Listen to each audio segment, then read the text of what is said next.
And this is why I tell people to listen or watch my videos, not just to pick up something that they want to respond to, but to also comprehend what I'm saying to them.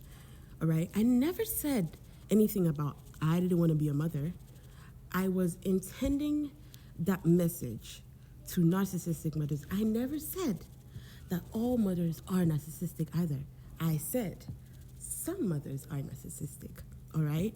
Because I have witnessed, I have seen good mothers. I have seen the relationship between a good mother and a good daughter. And a daughter, I know how it looks like. I've seen it, and I've also seen a very toxic one. I'm trying to speak on behalf of the toxic one because I know that there are tons and tons of women who are the way they are today because of the upbringing that they had to deal with. On an emotional level, it wasn't that easy. A lot of women today don't feel like they can be heard.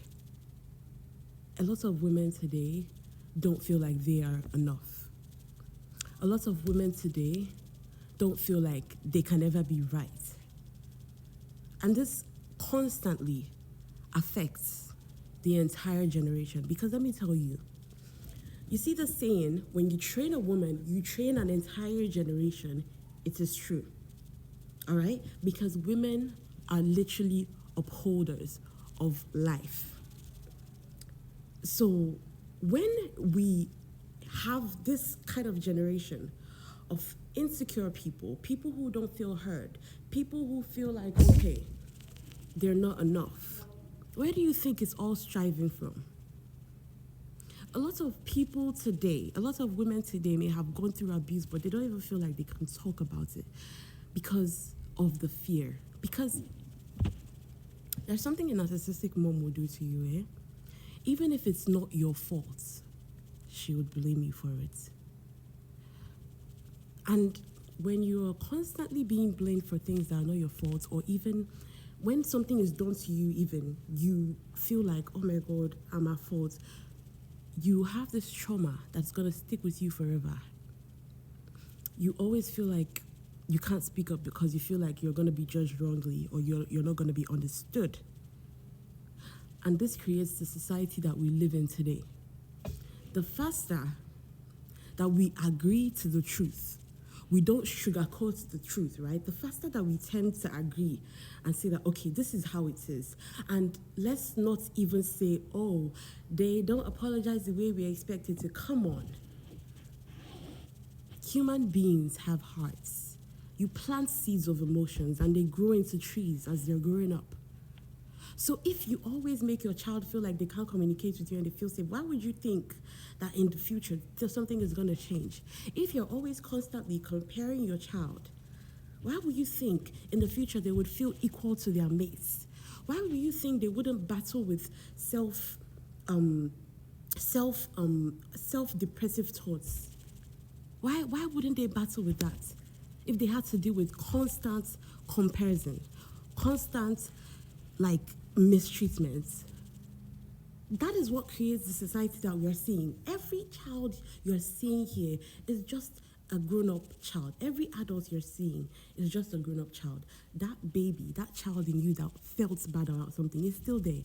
Your brain may have forgotten, but your body and your heart has not. And that is why some people are really defensive and they don't know why. But it's because they were never at peace most of the time. And I can attest to that. I have serious anxieties, but I'm working on them. And people want to think that, oh, it's me. No.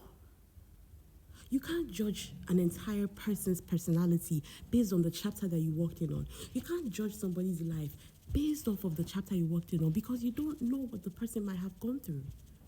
If you see someone acting a certain way, you have to understand that maybe they were not always that way. Maybe something happened. This is why I don't really support judging people when, because you don't really know.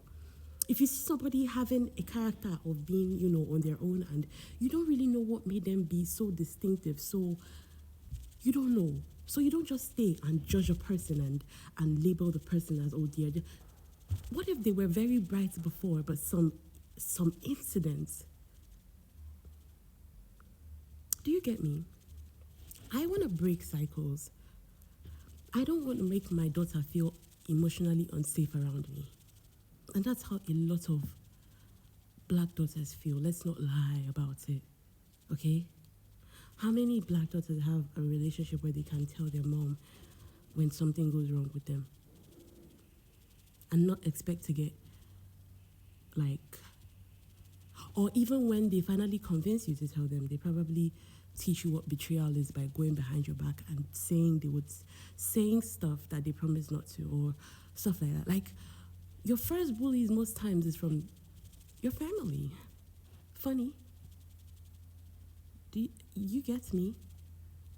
Sometimes your first people who always compared you to others were from your family. The people who made you feel like you are never enough, they were from your family. It's sometimes the first people that hurt you, that taught you what betrayal was from your family.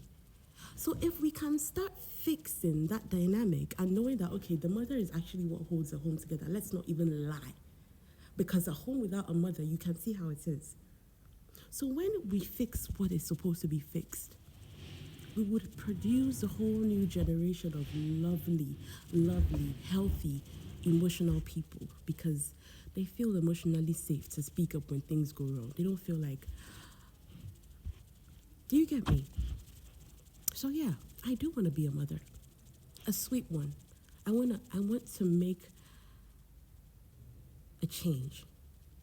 And even if I may have made some certain mistakes, I want to be better. I don't want her to feel some ways that I may have felt, because I know how it feels and it's not really nice.